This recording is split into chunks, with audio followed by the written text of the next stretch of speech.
Bab 14. Mati kutu. Tapi apa, La? Pikirkan baik-baik. Kebahagiaan anak adalah hal yang utama. Jangan mengandalkan ego ceramah ibu mertua. Cukup nyelekit di hati. Kenapa aku yang dia ceramahin? Harusnya anaknya sendiri. Ayah yang sudah menyakiti istri dan anaknya. Aku ragu dia tulus. Pasti ada udang di balik rengginang. Tapi Zahwa tak akan mengizinkan, Bu. Perselingkuhan ayahnya yang dia saksikan di depan mata pasti membuat trauma tersendiri. Percuma toh rumah tangga ini dilanjutkan. Belum tentu Mas Ilyas tulus. Yang ada malah menambah luka batin buat aku dan Zahwa. Cerocosku tak mau kalah. Soal Zahwa, kamu harus kasih dia pengertian. Ibu lihat dia mulai lancang sama ayahnya sendiri. Kamu harus mendidiknya dengan baik. Jangan gitu, Ndok. Ya ampun, pantas saja calon mantan suamiku punya sikap egois yang tinggi. Ternyata ibunya juga demikian. Tak mau tahu siapa yang salah, seenaknya melempar bola panas tanpa introspeksi diri. Hehehe, maklum Bu, ayahnya aja error. Era sebagai istri kan mencontoh pemimpinnya. Orang kepala rumah tangganya oleng sampai nyebur got. Pantas toh kalau istri sama anaknya jadi bergajulan. Ya, kecuali pemimpin keluarganya alim, taat agama, negara dan tak mendua. Sudah pasti semua anggota keluarga baik-baik saja. Untuk kesekian kalinya aku terus mengeluarkan opini. Bukan mau menantang orang tua. Namun sikap ibu yang condong pada anaknya, pada jelas-jelas ayah bersalah.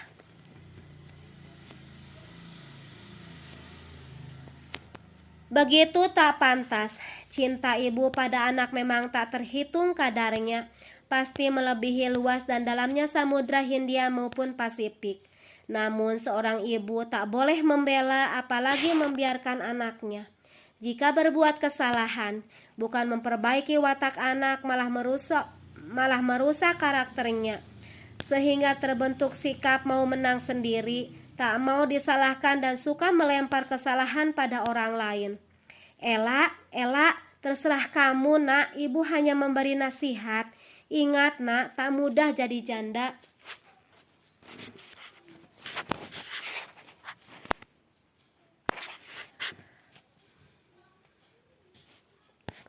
Enggih Bu, gak ada toh yang mau jadi janda. Tapi kalau pernikahannya penuh duri-duri tajam yang menghujam, masa masih diteruskan? Bisa mati berdiri Bu. Yang ada bukan dipaksakan bahagia malah jadi menderita. Cepat mati dan ujung-ujungnya digantikan orang kedua. Hahaha. Aku bicara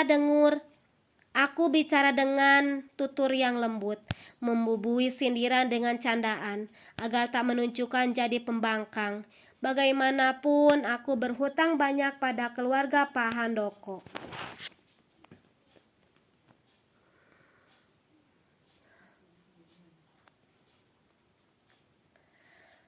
Maka hubungan baik harus dijaga.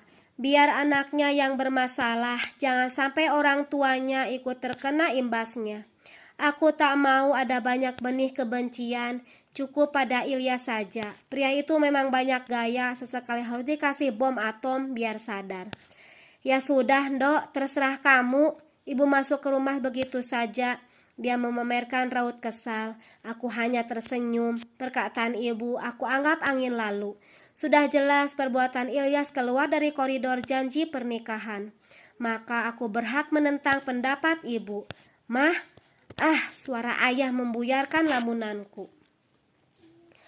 Tak sengaja menyiramkan teh padanya, efek terlalu kaget. Ya ampun mah, jangan ngelamun ya. Nanti kesambet jin tomang. Lawak ayah mengalihkan muka jengkelnya. Maaf, kepala suhu hilap jadi kebablasan. Gak apa-apa sayang, mama pasti lagi menikmati senja ya. Sayang, kupingku budek mendengarnya. Kenapa dia masih memasang wajah sok manis? Mungkin Nadia tak mau menerima ayah tanpa harta. Makanya dia mengeluarkan jurus rayuan maut untuk memikatku, supaya bisa mengembalikan warisannya. Bukan ya. Terus lagi apa mah? Nunggu malaikat Israel datang depan rumah biar bisa order buat nyabut nyawa ayah. Ih, mama ngomongnya ngawur. Pamali mah, bodo amat. Emang aku peduli. Gak usah deket-deket. Mau jengkol kamu ya. Bye. Mah, tunggu mah. Halah, tunggu-tunggu. Emang aku hal tebus wai apa? Gerutuku sambil berjalan menjauh dari kodok burik. Bug. Ih, mama kenapa sih kayak dikejar-kejar setan? Terlalu kesal sampai aku tidak memperhatikan langkah kaki, malah menabrak Zahwa yang juga mau masuk ke kamar. Hehehe, maaf sayang. Biasa abis menghindar dari kadal buntung. Oh, ayah gangguin mama. Biasa fans berat. Heran kenapa masih suka nempel-nempel sama mama. Acting tuh mah. Maksudnya gimana, Wak? Sini mah, awak kasih tahu. Zahwa menarikku masuk ke kamar. Dia nampak resah gelisah, mondar-mandir sambil berpikir. Aku hanya menatapnya terheran-heran. Udah WA chatworknya. Dari tadi mondar-mandir kayak setrikaan rusak. Kamu mau ngomong apa, Buru? Zahwa duduk di sampingku. Dia menatapku dengan mata serius, seperti polisi yang sedang mengintegrasi tukang maling jemuran. Mah, kita harus susun rencana. Rencana apa? Hus, jangan kenceng-kenceng mah, takut ada yang denger. Iya, apa nak? Mama gak ngerti maksud kamu. Maklum, pikiran mama lagi lemot. Gegara belum lihat cogan, haha. Gegara belum lihat cogan, hahaha. Ih, mama, awas serius. Ini argen banget. Iya, Wak, sok ngomong. Jadi pas mau ke dapur, awak denger Mbah Kaku ngobrol sama Mbah Uti. Intinya Mbah Uti lagi ngompor-ngomporin Mbah Kakung buat nyuruh mama balikan sama ayah. Ini bahaya, mah. Kita harus cari bukti kalau ayah cuma sandiwara. Tapi kamu yakin, Wak, ayahmu hanya sandiwara? Kalau dia beneran mau berubah gimana? Soalnya ayah tuh emang sayang banget sama kamu. Pasti acting mah. Masa mama gak curiga? 1. Mereka berantem tapi sempet-sempetnya direkam. Kayak sengaja gitu. 2. Ayah gak nalak 3 nenek gayung. Jadi gampang dong buat mereka rujuk lagi. Aku manggut-manggut. Alasan yang diberikan Zahwa memang logis. Ada hal janggal. 3 bulan lalu saja ayah mudah mengucap janji palsu. Jadi sekarang juga mudah baginya mempengaruhi kami. Terus gimana cara buktinya, Wak? Masa mama harus jadi cicak di dinding biar bisa nguping dan ngawasi ayah? Tenang, awak punya ide cetar membahana. Zahwa membisikkan sebuah rencana hebat. Aku tersenyum sambil mengangguk-angguk. Jebakan Batman siap dipasang. Besoknya menjelang malam hari, aku sengaja menyetujui permintaan Bapak untuk berkumpul di ruang keluarga. Bapak mendesak aku memberi jawaban secepatnya. Bagaimana, Lak? Bapak harap kamu tidak gegabah dalam mengambil keputusan. Betul, kata Bapak. Kami juga sudah berembuk dan mengusulkan agar kalian tetap rujuk. Tapi keputusan mutlak ada di tangan Ela. Imbuh Bapak.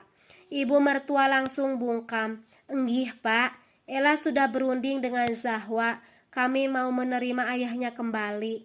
Serius mah? Akhirnya seru ayah bernapas lega. Baguslah, kamu memang ibu yang hebat.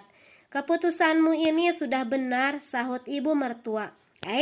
Sabar pemirsa. Mamah Awa belum selesai ngomong. Lanjutkan mah, semongko. Wajah ayah berubah mengkerut, senyum kegirangan perlahan pupus. Maaf ya, tak semudah itu membodohi kami. Santai ya, jangan terburu-buru kegirangannya. Ayah kan udah nyakitin mama sama Awa sampai dalam banget. Dari hati, bocor ke usus nyerinya. Gak gampang buat kami bisa percaya lagi. Jadi, mama dan Awa minta pembuktian keseriusan ayah. Maksudnya minta bukti gimana lagi, mah?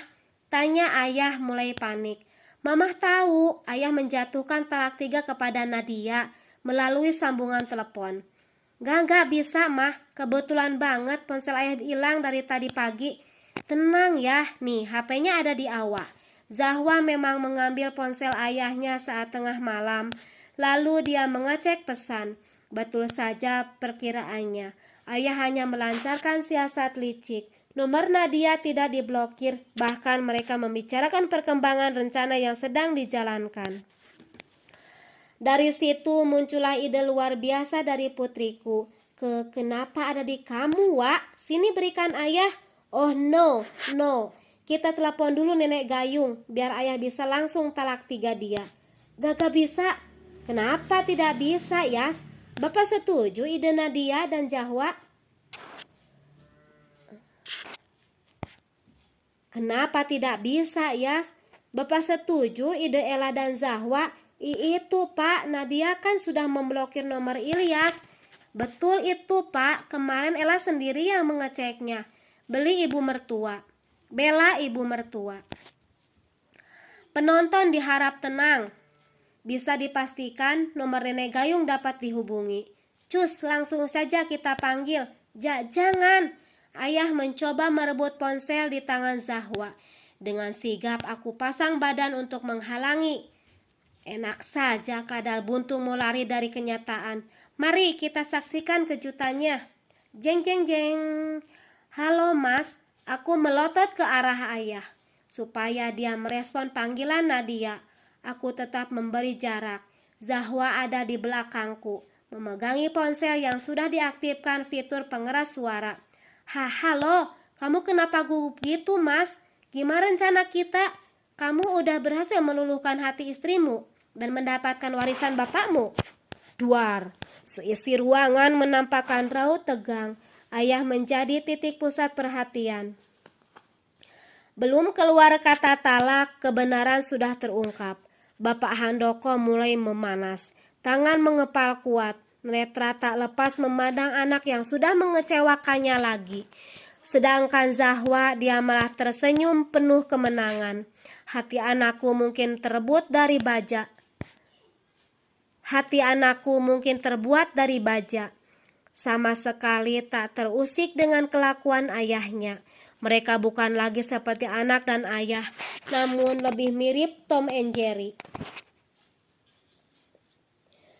Berusaha saling menyusun strategi untuk berupaya membalas-balasan siasat supaya bisa mengalahkan.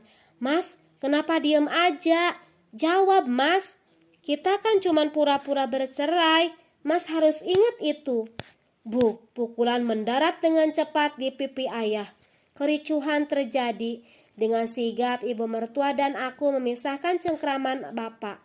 Sementara Zahwa menekuk kedua lutut di sofa. Dengan santai mematikan sambungan telepon dan menonton kekacauan ini. Awak bantu pisahin ayah kamu. Santuy mah, lanjut Mbah Kakung. Biar kapok tuh ayah tukang selingkuh. Zahwa malah memanas-manasi kakeknya. Suasana makin ricuh. Meski semilir angin menebar kesejukan, rasanya ruangan ini malah begitu panas. Pak, ampun pak, serangan bapak semakin membabi buta. Tak peduli benda yang menghalanginya. Meja sampai terjengkang, kursi sofa tergeser tak karuan. Pak, sudah pak, teriak ibu histeris. Anak sialan, umpat bapak. Masih kuat memberi bogaman. Pak, ampun, Ilyas bisa jelasin semuanya. Siapa yang mengajarkan kamu jadi penjahat, hah? Siapa? Suara teriakan bapak menggema bagai geledek. Aku tak menyangka beliau begitu murka. Diriku sampai kewalahan menahan tubuh bapak. Dia tetap memberontak terus memburu anaknya. Pak, ampun. Hiks. Ayah mendekap kaki bapak dengan erat. Air mata bercampur darah menetes ke bajunya. Belum sembuh luka kemarin, datang lagi lebam yang lain. Kali ini dia benar-benar mati kutu. Pergi dari sini. Cepat pergi. Pak, tenang, kita bicarakan baik-baik. Tidak bu, anak ini benar-benar keterlaluan. Pak, benar kata ibu, tenanglah. Ayo duduk dulu, jangan sampai rumah ini kebakaran karena api emosi. Aku dan ibu merangkul bapak. Kami berusaha mengajaknya duduk kembali. Aku bangunkan ayah supaya dia menjauh dari bapak. Takut emosinya naik lagi. Plak! Saat suasana mulai kondusif, Zahwa mendekati ayahnya. Lalu dia mendaratkan tamparan dengan raut berapi-api. Baru kali ini aku melihat putriku marah. Semua orang memperhatikan tingkahnya yang berubah jadi brutal. Ribuan tamparan dan pukulan tak bisa mengobati sakit hati Awa dan Mama. Camkan itu ya.